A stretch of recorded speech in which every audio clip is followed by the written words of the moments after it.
Welcome to the Be That Healing Girl podcast. And on this episode today, we're going to talk about how to stop overgiving and still feel like a priority. This episode is going to be for you if you tend to plan everything because you feel or you make up that if you don't plan everything, nothing's going to happen, Or maybe you tend to play peacekeeper a lot, right? You are the one that's smoothing things out, making sure the boat's not rocking. Or I would say that this is often the thing that I notice with my clients, that you give a lot in the relationship. You are doing a lot, you are giving a lot, and you're just like, if they could just do a little bit more, right? And while I totally get that, there's a big cost to that, because if you are trying all the time to be a good partner, and I would even dare say you're trying to be perfect, the thing that you don't really realize is that it destroys intimacy, okay? All that attempt to be perfect, to have the perfect relationship, it actually does the opposite. It destroys intimacy, it destroys the connection that you actually want. And it's something that in my community, the Healing Girl Gang, I literally show you how to not work so hard and still get the love and more that you want in the relationship. All right. That's what we do. So if that's your jam, then you're in the right spot. And if you're new here, my name is Claire. I'm a relationship coach. I love helping high achieving people who are killing it in your career. All right. You have got it on lock. You've got the receipts to prove it, whether you've got that corner office, you're climbing up to the VP status, or maybe you are an entrepreneur, maybe you have a digital online business or a brick and mortar that is crushing it, or you invest in real estate, or maybe you have some letters behind your name, Esquire, MD, RN, like all the things. And while your resume, your receipts on your career you have got them on lock, you are locked up with anxiety. You're totally freaking out with overthinking, making up fake scenarios. You are with a good person and partner, but you got some ghosts from the past. And that anxiety can feel really crushing at some points. Like literally, I remember I just would not be productive. I couldn't be productive because they didn't text me back. So if that is you, then I totally get it. And I'm just so glad that you're here. I get to be in your earbud. And this also made me think about this one-on-one client as I was saying this, but this one-on-one client, we'll call her M. She's in Montana. And I'm just so stinking proud of her because she and I had a great breakthrough this week around this guy. So she was single when we first started working together. She was kind of recovering from some major ups and downs from some past relationships. And she totally created an opportunity to meet her dream guy. And she's navigated a hard season with him. And she owns a restaurant, and she's also she does some law stuff and a lot. I mean, she's incredible. And one thing that we kind of broke through to this week that I'm so stinking proud of her, I just want to give her some props and love her up because I know she's listening, that she really worked through some deep patterns around receiving love, some deep patterns around her feeling like she's not good enough, to be quite honest. And we had a huge breakthrough this week. And I just want to take a moment, you've come so freaking far, truly, just to go from the overthinking and these patterns that were in the way of meeting a great partner. You dated some duds and now you got a great dude. Ha! And I'm just so stinking proud of you. And it's so incredible to watch you break through these patterns that have kept you stuck. Don't stop doubting yourself. Don't doubt yourself. You're doing amazing. All right. And things keep getting better. You're on the right track. I'm so proud of her because meeting her person and just getting through some real duds in a relationship was something to be so proud of.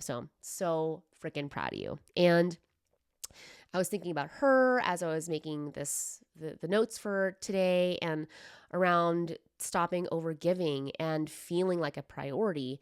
And one thing that I know in a relationship that is a connection destroyer, it will wreck your ability to feel connected. And I notice this a lot with anxious and avoidant dynamics. And it's something where we like call it helping, right? I want to be helpful, but it's really management. All right.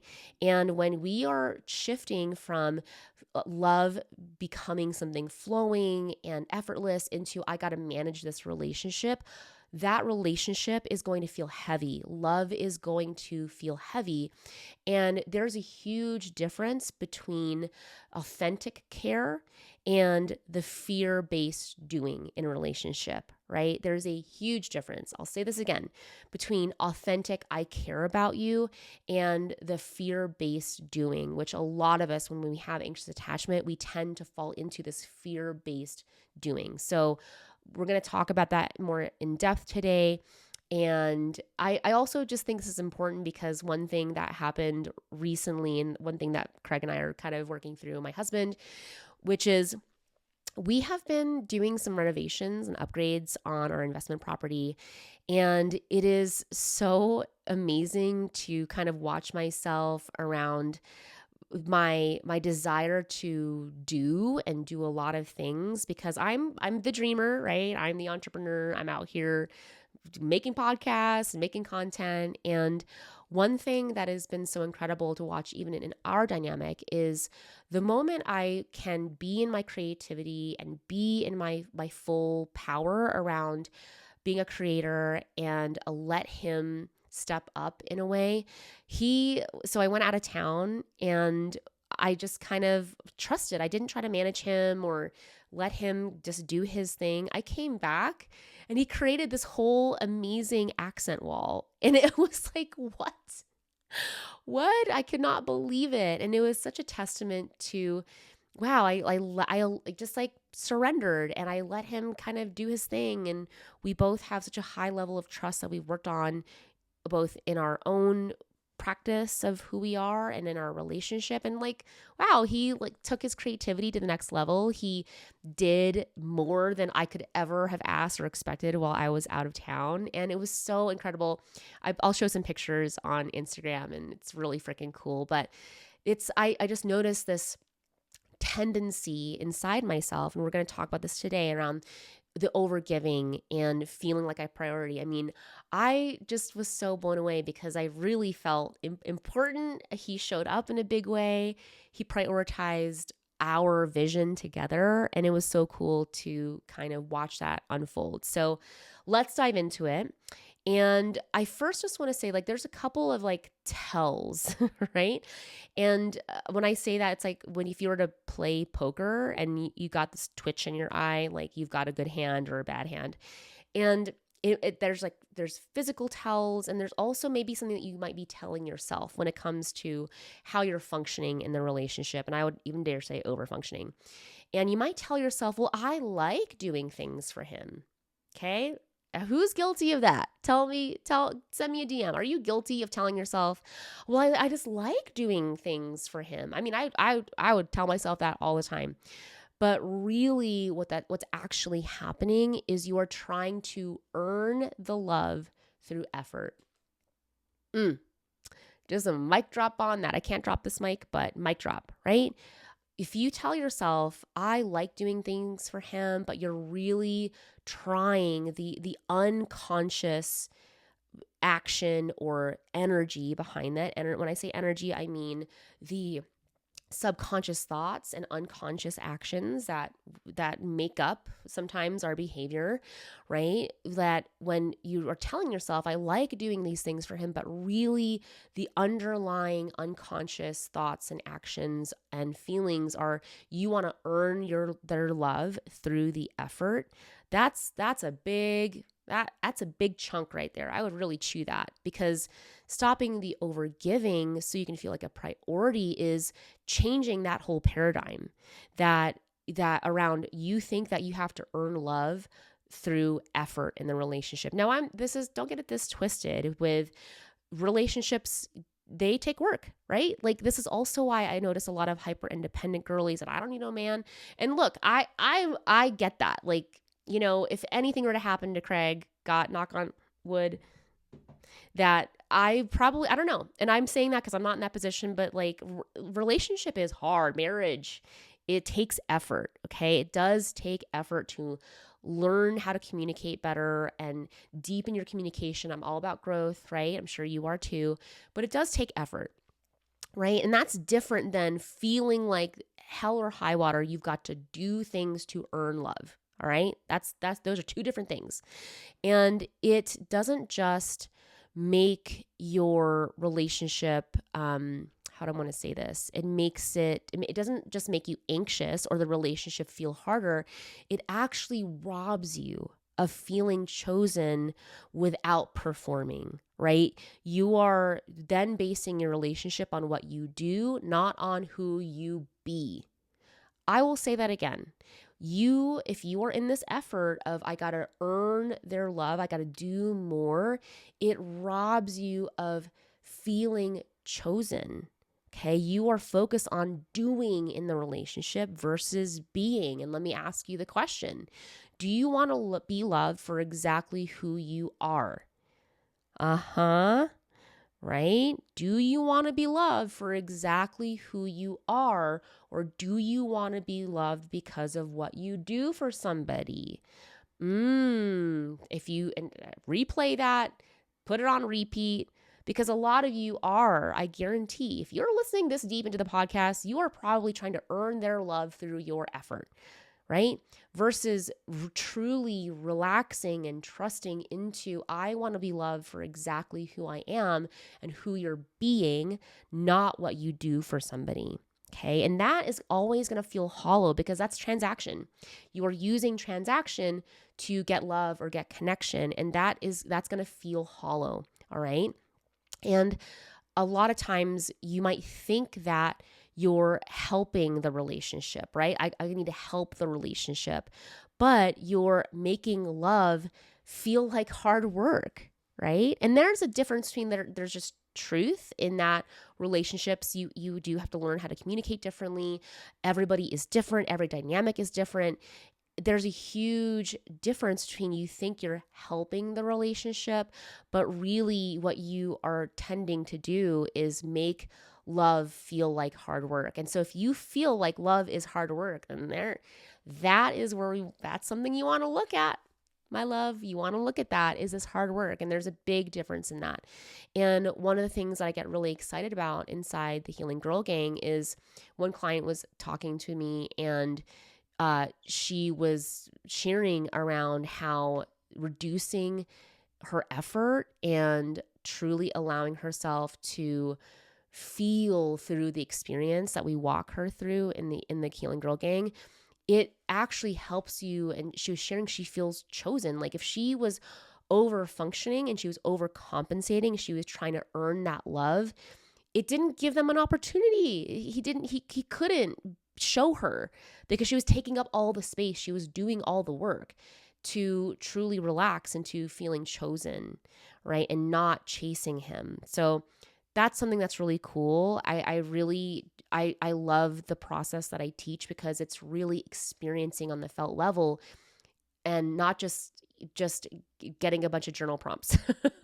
I call it like shelf help books, right? And I'm not saying no to books, but like it's shelf help because you just read the concept and you're not actually doing it. In fact, this is going to be interesting. Something that I saw on Love is Blind Denver, because obviously I live in Denver, met my husband in Denver. I love Denver, where Joe and I can't remember her name, Madison, they like were looking through his stuff. They were going through his apartment and he had a bunch of shelf help books. And she's like, oh, I read those too. And I'm like, well, this is a perfect example of you can read stuff and you can know it on a conceptual level, but you're not living it or experiencing it. So just saying, I was like, that is a huge sign right there that you can read something and know it conceptually, but feeling it and experience is a totally different thing. Okay. So that being said, let's do some Healing Girl Gang questions. So besides trainings, implementation days, tangible tools, and a process, one of the cool things is that you get support in the Healing Girl Gang. And one of the ways I do it is also through some Q&A. So Dee Dee, Or was that supposed to be Deidre? Dee. I don't know. It said there's no R, so I'm getting died. Deed? My apologies. You can tell me how I pronounce your name later. All right. I have been dating a guy for 5.5 months. Congratulations. That's cool. He's great when we're together. I feel comfortable sharing my feelings and we're both committed. But he's bad at keeping in touch in between, which sometimes bothers me. I know it's not a deal breaker long term, but social media posts and this algorithm lure me in and make me overthink this again. After a few weeks apart, holidays, broken cards, etc., we started dating again about a month ago. Every time we're together, it's great. I like how it's going and don't want to constantly push for a where are we now conversation, but I do feel some pressure to define what we are. How can I progress naturally without overthinking or feeling like I need constant reassurance? So, love this question. And I feel like there's lots of layers here. And so I want to say that because all these layers that you're talking about around sharing your feelings and communicating, there's a whole month in spring that we go into communication. We definitely, the overthinking detox we do. So you're going to get all these pieces. So I want to kind of go over what I'm really feeling and seeing here. So the first thing is the social media posts and the algorithm. Okay, so obviously I post. It's important. And what I also will say is just from a personal level, I am very rigid and strict with my consumption just on social media for myself, for how my brain functions. I don't fuck with it. Okay. I am very strict with it. So with that being said, I'm careful with how I ingest things. I really curate my feed, and it might be if those posts and those whoever you're following is triggering the anxiety, then you want to reevaluate that. You might want to reevaluate your relationship with social media in general. Who are you following? And I actually don't really mess with that. Like I don't actually follow a lot of people in my niche, which is like, you're not supposed to do that. I just don't, because I'm really clear in what I believe in and what I teach. And so this is not against any other creators. It's really about like, what is serving you? So if that deluge, once you get on that algorithm, I know if it's not serving you, then really it's on you, that you've got to curate your feed. You've got to be more rigid or have better boundaries with your phone. All right. So curate your feed, be really conscious about what you're consuming. Okay. This is kind of like bringing consciousness to what you consume as food, right? If you're just mindlessly eating, are you going to feel good? No. Are you going to look great? Probably not, right? So then you want to be very conscious about what you consume, how often you consume it, and, detox yourself from it. The other thing you said is a few weeks apart, we started dating again about a month ago, and every time we're together, it's great. So great news, December is about distance. And this was the thing that I experienced with my husband, where when we were together, it was so good. It was like we were vibing. Obviously we were vibing. We're married now. And I had the same gripe that when we were apart, things felt off. And I am going to just say, I was the drama. Okay. Things were great. And I had to really retrain what connection and healthy connection and what's secure, how feeling secure actually looks like. And I am not a fan of quantity. I'm a fan of quality. All right. So if you think you have to text X amount of times during the day, and if you look on social media, there's a whole lot around that. I don't play that game, right? Because quality will, I'm also like, I treat this in my house. Like I buy it nice or buy it twice, right? Right. Even right now, cashmere sweater, right? I invested in this piece because I don't want to buy a shitty thing from wherever online, fast fashion, that's going to fall apart the moment I wash it. No. Buy it nice or buy it twice. That's quality minded thinking. And I want the same thing for you in your relationship. Are you focused on quality? You are going to, that's possible. If you focus on quantity or how many times, you're just getting empty calories. You're not going to feel good. You're going to feel like shit. The relationship's going to feel like shit. It's not going to be good. So focus on the quality and not the quantity. there was one more piece here. The where are we now? Okay. So I'm a big fan of it's not what you say, it's how you say it. It's not what you say, it is how you say it that is the most important thing in your relationship, all right? If you and it's like okay, do you want to go to dinner? Is that 7 words? Do you want to go to dinner? Do you want to go to dinner? Right? So if I was asking your friends, like, do you want to go to dinner? Versus, do you want to go to dinner? Which one feels better, right? Same content, same words, different energy, okay?